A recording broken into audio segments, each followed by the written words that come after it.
Alors maintenant on passe aux choses sérieuses. Celui-là s'appelle Incisive. Alors, quelle puissance ancestrale et maléfique a su faire de moi cette bête au contour famélique?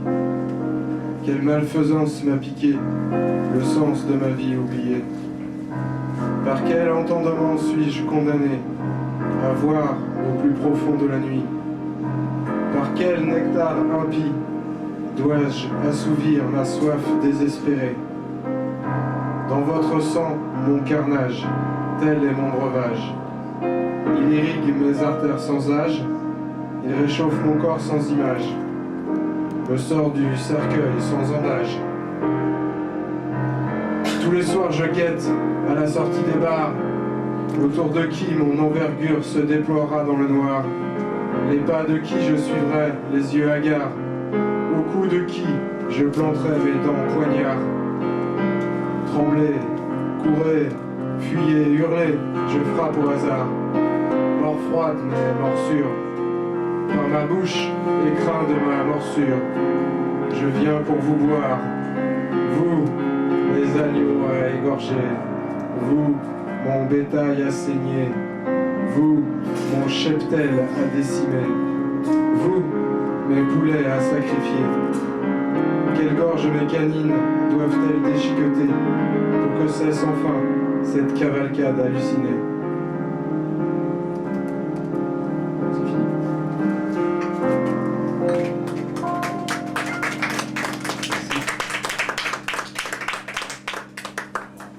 Allez, c'est reparti là. Apo.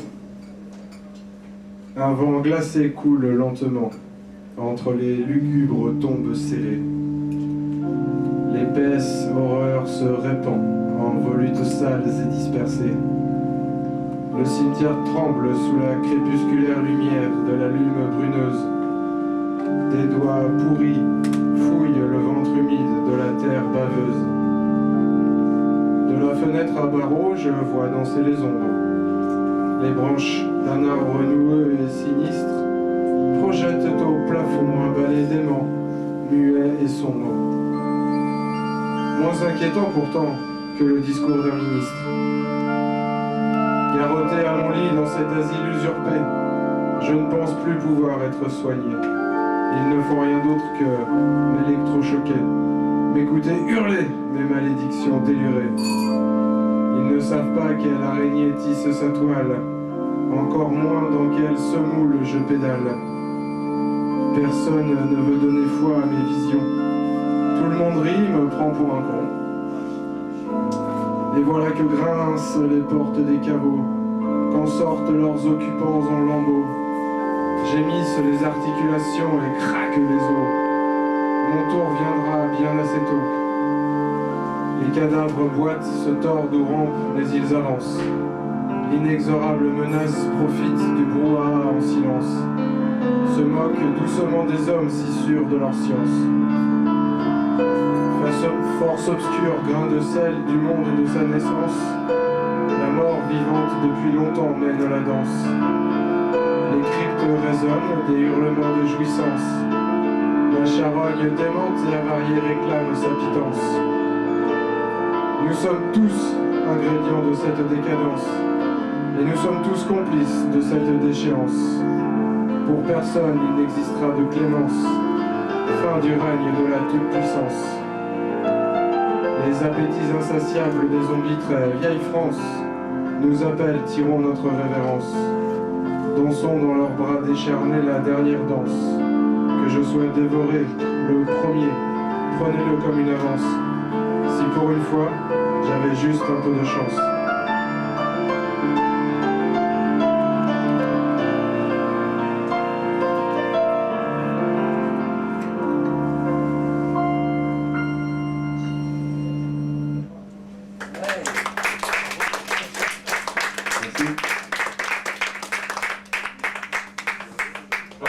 C'est un dernier morbide.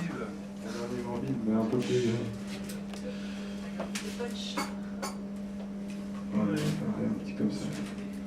Alors celui-là, c'est Le Père Noël est un zombie. Ah, on l'a déjà fait celui-là. Ouais.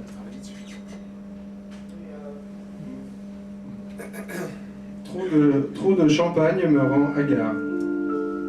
Les bulles me tournent les yeux bizarres. Assis, perdu et seul au milieu de mes cadeaux, papiers éventrés en lambeaux, un grincement résonne.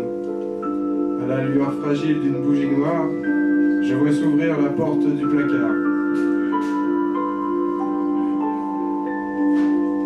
Un frisson me glaçonne. Je distingue ce qui en sort. Un mec en rouge qui a l'air mort. Dans son regard, plus rien ne bouge. Un bonnet mité tombant sur le côté. De son crâne aux trois quarts défoncé. Sa mâchoire déboîtée, ses mains squelettiques, s'ouvrent et se ferment frénétiques. Elle va se décrocher. Elles vont tomber. Plus lourdes qu'un sac de briques. Plus brûlantes qu'un courant électrique.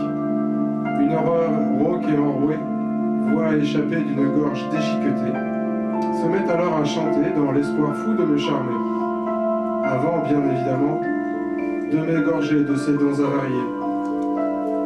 Puis de sa langue pendue et moisie, mon sang lapé. Joyeux Noël d'outre-tombe, bonne année de l'autre monde, tous assis sur une bombe, embrassez vite la main tranchée d'une blonde, dévorez les viscères fumants d'une brune, sucez les os d'une rousse, que la soif de nécrose vous pousse.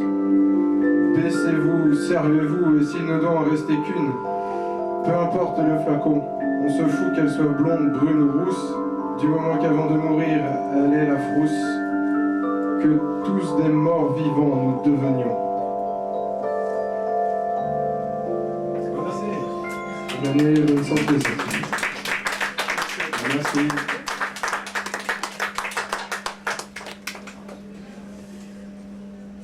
Est-ce que je pourrais te donner un texte sur l'Ankou, puisque nous sommes, on est en plein dans la morbide. L'Ankou, moi c'est breton et je tiens beaucoup à l'Ankou.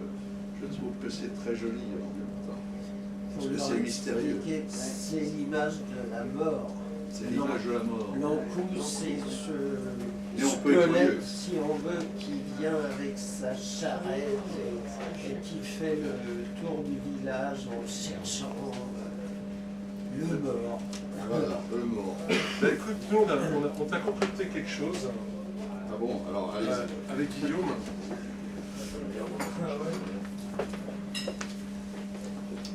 Écoute ça, Lucien. Il est feignant hein, aujourd'hui. Non, tu sais, il amène tout le matériel avec moi. Il fait. C'est vrai qu'on s'entend bien d'ailleurs. C'est pour ça. Il fait bosser les autres.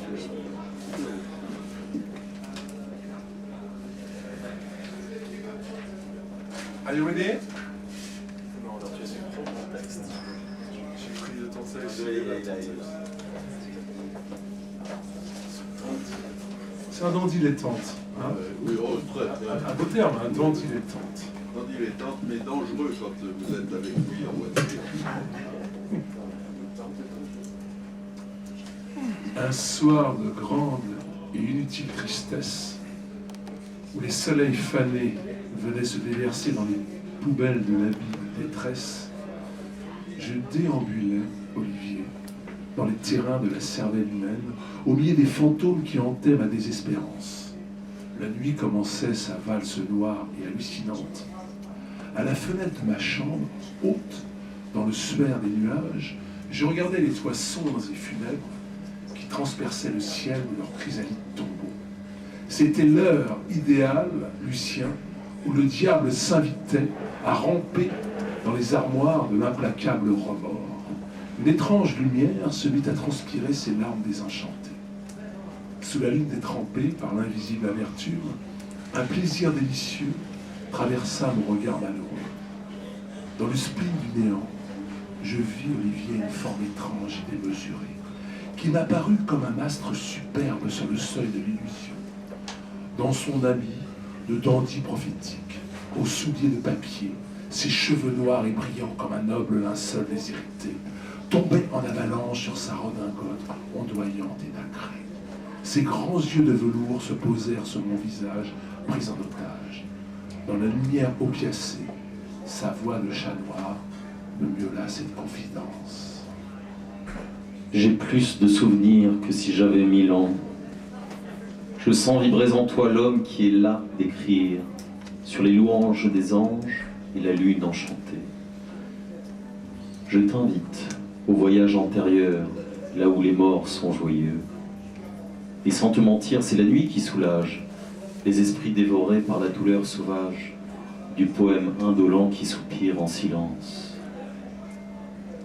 Au fond d'un tiroir de la composite banalité, laisse-moi t'emporter au hasard de la rime, dans l'atmosphère des impasses sans issue, sur les bancs de chêne attachés au pavé, là où les vieilles Vénus pleurent leur jeunesse, dans le vin et l'opium des syllabes antiques, au bord de la déchéance d'un pays qui nous ressemble. Les muses sont malades, le temps mange la vie. Regarde cette mendiante rousse à la jupe trouée, sous la porte cochère à tristement lascive. La misère en haillons fait jouir la bourgeoisie, qui, comme un vampire ivre de chair fraîche, dans le miasme plaisir du corps maladif d'un peuple condamné aux cruelles caresses. Des monarques républicains qui font voter des lois et donnent des noms de rues aux poètes sans logis, qui pourrissent dans les taudis des paradis artificiels. Tiens, les porteurs de béquilles descendent sur la ville, les vieillards en guenilles grimacent leurs incessantes douleurs. Les squelettes des démons vicieux se mettent à danser sur la piste de bal, les monstres aux formes disloquées embaument les momies de leurs parfums visqueux. Les bossus édentés se balancent dans une molle étreinte, où les cadavres impurs, enamourés par la fiole de l'éther évaporé, se débattent les yeux gonflés par l'ivresse opiacée. Dans le cercle infernal de l'hallucinante immortalité, jadis dans leur splendeur, les petits princes et lubriques empereurs furent des infâmes assassins qui maudissaient nos âmes. Allons donc faire un tour du côté de l'aumône, dans le bric-à-brac du cimetière voisin, là où les sorcières faméliques dans le vent des corbeaux font danser les filles damnées au son du glas fêlé, pour compenser les mauvais tours de la défunte année. Voici les saltimbanques et les montreurs d'animaux qui, pour combler l'horreur sur les tréteaux dressés, font tourner les singes et les vieux ours enchaînés. Tu le reconnais, ce don géant, méprisant à l'œil fier, il n'a plus son sourire lubrique dans son sarcophage de pierre. L'enfer est une boutique où s'agitent en cadence les charognes lubriques infectées par le vice. Le paradis, un péché d'orgueil pour l'humanité, qui se courbe à la pénitence pour confesser l'insanité. Les fleurs du mal ne peuvent pas fleurir sur les balcons de la malsaine désespérance, où le maladroit rimailleur en quête de reconnaissance attend son jour de gloire et de moribonde renaissance. Arrête de te morfondre au fond des îles de paresse en te prenant pour un de ces maudits poètes mystiques qui pleure sur sa détresse comme un ivrogne stupide. C'est que demain, encore, il te faudra vivre. Dans l'horreur des domiciles aux guenilles sans adresse, aujourd'hui, demain, après-demain, souviens-toi que l'horloge qui bat 3100 fois par heure quand elle te chuchotera avec sa voix d'insecte métallique, que les portes de la perception sont toujours ouvertes à celui qui sait franchir les portes de l'invisible ascension. Souviens-toi, dans ces instants perdus, dans l'horreur et l'extase de la vie, que le temps est bien trop court pour regarder mourir les heures. Sur les pendules du diable qui battent au rythme du bien et du mal,